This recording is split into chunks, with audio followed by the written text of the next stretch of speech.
وہاں ان چیزوں کا استعمال یا زبان کا ایسا استعمال یہ خوبی کی دلیل سمجھا جاتا ہے کہ یہ گویا زبان کو آپ نے کریٹ کیا ہے یا زبان میں ایسی چیزیں آپ پیدا کر رہے ہیں یا ایسی بات آپ لا رہے ہیں، ایسے الفاظ لا رہے ہیں، ایسی تشبیہیں لا رہے ہیں کہ وہ زبان کو یا اس تحریر کو مزید گہرائی اور اس میں امکانات اور اس میں وسعت اور بیک وقت کئی معنی کے امکانات پیدا کرتا ہے۔ تو جیسے میں نے کہا کہ اب ایک چیز تو یہ ہو گئی کہ یہ تخلیقی زبان ہے، یہ تخلیقی اچھا زبان کو اگر آپ نثر کہہ لیں تو ٹھیک ہے، تخلیقی نثر ہو گئی، چونکہ یہاں بات نثر کی ہو رہی ہے، زبان چونکہ تحقیقی مقالہ جو ہے ظاہر نثری میں لکھا جاتا ہے۔ اب اس کا دوسرا پہلو جو ہے وہ علمی زبان کا ہے۔ علمی زبان ہم سب جانتے ہیں کہ علم سے مراد یہاں ظاہر سائنس ہے یا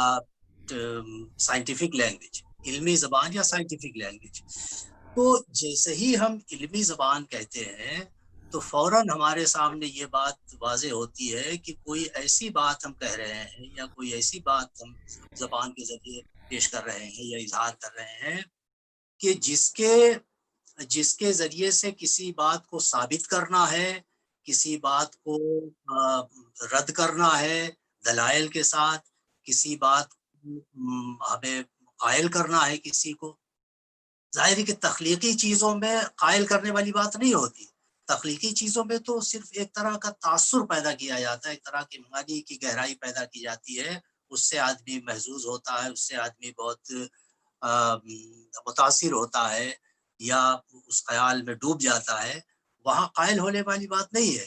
قائل کرنے یا قائل ہونے والی بات جو ہے وہ علمی جو چیزیں ہوتی ہیں، یعنی علمی لحاظ سے۔ جیسے ہی ہم کہتے ہیں کہ بھئی ایک شاعر یا ایک ادیب یا ایک رائٹر، اس رائٹر کے بارے میں جب ہم کچھ بات کہہ رہے ہیں تو گویا اس رائٹر کے بارے میں جو کچھ ہم کہہ رہے ہیں اس سے ہم سامنے والے کو ہم قائل کرنا چاہتے ہیں، اس سے ہم ثابت کرنا چاہتے ہیں کہ دیکھیے یہ بات فلاں کے بارے میں یہ ہے، ایسا ہے اور یہ بات جو ہے یہ دیکھیے ثابت ہوگی۔ تو علمی زبان کا بہت بنیادی جو پہلو ہوتا ہے یا بنیادی صفت ہوتی ہے وہ ہوتی ہے کہ سامنے والے کو اپنی بات سے قائل کر دینا، سامنے والے کو اپنی بات سے پوری طرح مطمئن کر دینا کہ جو میں کہہ رہا ہوں اس کو وہ مانے یا وہ اس کا انکار کرے۔ تو انکار کرنے کا مطلب یہ ہے کہ اگر ہماری دلیل یا ہماری بات جو ہے وہ اگر درست نہیں ہے تو سامنے والا کہے گا کہ نہیں آپ کی بات ایسی نہیں ہے، ایسی ہے۔ تو ظاہر ہے کہ یہاں علمی زبان جو ہے وہ اس کا بنیادی تقاضا یہ ہوتا ہے کہ وہاں بات کو پوری صراحت کے ساتھ، وضاحت کے ساتھ۔ اب دیکھیے یہیں پر یہ بات آتی ہے کہ اور جیسا میں نے کہا کہ علمی زبان یعنی جتنے ڈسپلن یعنی سائنس کی جتنے بھی فیلڈس ہیں، اور یہ ہم جانتے ہیں کہ جو ریسرچ ہے، ریسرچ کا پورا ڈسپلن جو ہے یا ریسرچ کا جو ہم مقالہ لکھتے ہیں، تھیسس لکھتے ہیں، تو بنیادی طور پر وہ پورا سائنٹیفک اپروچ ہی ہوتا ہے۔ سائنٹیفک اپروچ اس معنی میں ہوتا ہے کہ چاہے وہ سائنس، فزکس کیمسٹری کا ڈسپلن نہ ہو، لیکن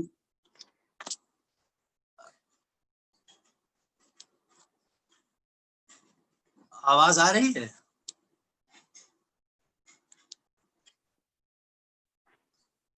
آواز آ رہی ہے اسکرین سے کچھ؟ محفوظ آواز آ رہی ہے، آواز آ رہی ہے، میری اسکرین پر وہ کچھ ہاں ٹھیک اب آ گیا۔ اسکرین شیئر کیا تھا سر، اچھا سمجھ میں نہیں آیا۔ تو میں یہ عرض کر رہا تھا کہ علمی زبان جو ہے بنیادی طور پر جس کو ہم عام طور سے ایکیڈمک کے لفظ استعمال، یعنی سائنٹیفک بھی ہم کہہ سکتے ہیں لیکن ایکیڈمک، تو ایکیڈمک جو زبان ہے اس کا مطلب جیسا میں نے کہا کہ اس کا مطلب ہی یہ ہے کہ ہمیں جو بات کہنی ہے وہ بات پوری صراحت اور پوری وضاحت کے ساتھ سامنے لائی جائے، سامنے آئے۔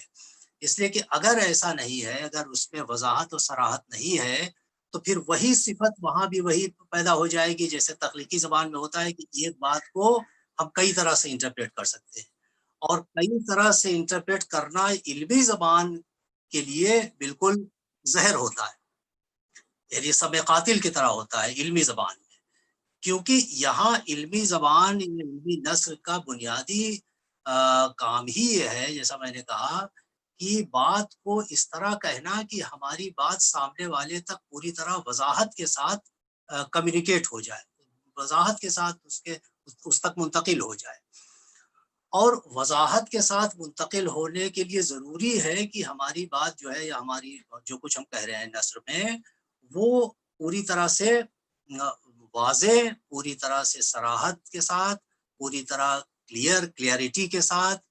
اور یہ چیزیں ظاہر ہے کہ تبھی آتی ہیں کہ یہاں پر ایک پہلو یہ بھی ہے، اس کی طرف اشارہ کر دوں کہ دیکھیے ہوتا یہ ہے کہ کبھی کبھی ہمارے ذہن میں کوئی کانسیپٹ ہے، وہ کانسیپٹ ہمارے ذہن میں بہت واضح ہے. اگر کانسیپٹ ہمارے ذہن میں بہت واضح ہے تو اب اس کا اظہار کرنا نثر میں یا زبان میں وہ زیادہ آسان ہوتا ہے، بشرطے کہ زبان کی جو پوری قواعد ہے، زبان کا جو پورا نظام ہے، اس سے ہم اچھی طرح واقف ہوں. یعنی ایسا بھی ہو سکتا ہے کہ کوئی بات ہمارے ذہن میں پوری طرح واضح ہے، کوئی کانسیپٹ واضح ہے، یعنی ہم اسے زبانی طور پر تو ہم سمجھا سکتے ہیں، بتا سکتے ہیں، لیکن اگر اسے ہمیں لکھ کے بیان کرنا ہو تو اگر زبان پر پوری طرح سے قدرت نہیں ہے، زبان کی جو پوری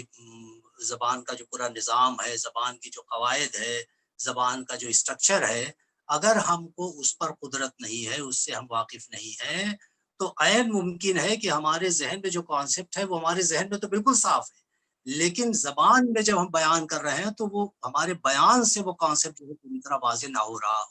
یا اس کی شکل بدل جائے، یا سامنے والا اس کو کچھ اور سمجھ لے، یا اس کو اچھی طرح نہ سمجھ سکے. تو یہاں ایک بات یہ ہوئی. دوسرا پہلو اس کا یہ بھی ہے، یہ بھی کبھی دیکھنے میں آتا ہے کہ لوگوں کے ذہن میں ہی کانسیپٹ واضح نہیں ہوتا. کسی ایشو کے بارے میں، کسی چیز کے بارے میں، کسی خیال کے بارے میں ان کے ذہن میں ہی چیزیں واضح نہیں ہوتی. اور ظاہر ہے کہ جب ذہن میں کوئی بات صاف نہیں ہے تب تو یہ ممکن ہی نہیں ہے کہ اس کو آپ بالکل درست انداز میں، بالکل صحیح طریقے سے، بالکل صراحت کے ساتھ زبان میں بیان کر سکیں. اس کی وجہ یہ کہ یہ تو بالکل لاجیکل ہے کہ اگر ہم خود ہی اس بات کو اپنے ذہن میں ہم پوری طرح بھی صاف نہیں کر پائے ہیں، یا ہم الجھے ہوئے ہیں، ہم اس کے نکات ہمارے ذہن میں واضح نہیں ہے، تو ہم اس کو بیان کیسے کریں گے؟ تو دو باتیں، ایک تو یہ ہے کہ ذہن میں کسی خیال کا واضح ہونا، صاف ہونا، یہ بنیادی شرط ہے، پہلی شرط ہے. اور پھر اس کا بیان کرنا، اور ظاہر ہے کہ بیان کرنے کے لیے ہمیں علمی زبان کا سہارا لینا پڑتا ہے، علمی نثر ہمیں لکھنی پڑتی ہے.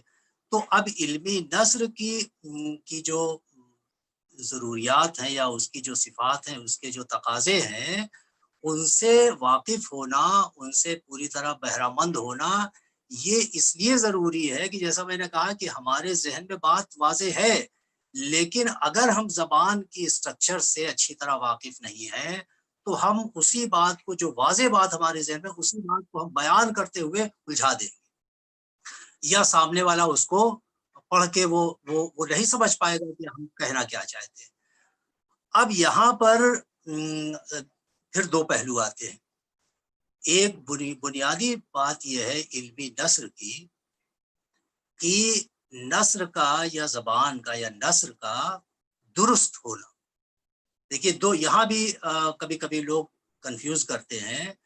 کہ زبان کا درست ہونا ایک چیز ہے، اور زبان کی پھر اور یعنی نثر میں پھر اور جو چیزیں ہیں وہ پھر بات کی چیزیں ہیں. یعنی اگر تخلیقی نثر بھی اگر لکھی جا رہی ہے تو تخلیقی نثر میں جیسا میں نے کہا کہ جو صنائع اور بدائع اور جو فیگرز آف اسپیچ کی جو چیزیں ہیں وہ سب تو بعد میں آتی ہے. سب سے پہلی شرط یا پہلی منزل جو ہے وہ درست زبان کی ہے. اور زبان کی درستی یا زبان کی صحت یا زبان کی جو اصل صورت ہے، یعنی حقیقی صورت ہے، وہ ظاہر ہے کہ اس کے لیے ضروری ہوتا ہے کہ یہ سب ہم جانیں کہ زبان میں قواعد کا کیا نظام ہے، زبان میں نحو کا یعنی جو جملوں کا جو اسٹرکچر ہے اس کی کیا صورت ہے، زبان میں الفاظ کے استعمال کی کیا صورت ہے، محاوروں کے استعمال کی کیا صورت ہے، روزمرہ کے استعمال کی کیا صورت ہے. اور خاص طور سے یہاں پر بہت ضروری یہ ہوتا ہے کہ ایک جملے سے دوسرے جملے کا ربط کیا معنی رکھتا ہے. یہ اتنا اہم ہے, اتنا امپورٹنٹ ہے یہ, کہ اس کی طرف لوگ ہمارے یہاں بہت توجہ نہیں دیتے. یعنی ایک بات انہوں نے کہی ایک جملے میں, اور اس کے بعد دوسرے جملے میں کوئی ایسی بات کہی کہ بظاہر تو لگ رہا ہے کہ یہ دونوں جملے ایک ساتھ ہیں, لیکن ان میں جملے کا ربط یا خیال جو ہے وہ مربوط نہیں ہوا. یعنی پہلے جملے میں کچھ اور بات تھی اور دوسرے جملے میں کوئی اور بات ہو گئی, یا اس بات کا کوئی اور پہلو آ گیا. تو یہ بہت ضروری ہوتا ہے کہ زبان کا اسٹرکچر جو ہے, زبان کا جو پورا نظام ہے, اور ظاہر کی زبان جو ہے وہ کوئی بالکل ایسے آربیٹری تو ہے نہیں, وہ اس کا پورا ایک قواعد کا نظام ہے. تو اس کا جاننا یا اس سے واقف ہونا بہت ضروری ہے. یہاں ایک بات میں یہ بھی کہہ دوں کہ ہمارے یہاں خاص طور سے اردو ڈسپلن میں, اردو زبان اور ادب کے شعبوں میں, ہم لوگ ہمارے دہلی میں بھی, اور میرا خیال ہے یہاں مانو میں بھی, مدارس کے بہت سے بچے آتے ہیں, مطلب مدرسہ بیک گراؤنڈ سے. ظاہر ہے کہ مدرسے بیک گراؤنڈ سے جو بچے آتے ہیں تو ان میں ہوتا یہ ہے کہ وہاں چونکہ ان کو جو بنیادی تعلیم دی جاتی ہے وہ تعلیم تو ظاہر ہے کہ اسلامیات یا مذہبیات کی ہوتی ہے, تفسیر اور حدیث اور یہ سب چیزیں, اس پر پورا زور ہوتا ہے. لیکن ان کا جو میڈیم آف انسٹرکشن ہوتا ہے, یعنی اسی زبان میں ان کو پڑھایا جاتا ہے, بتایا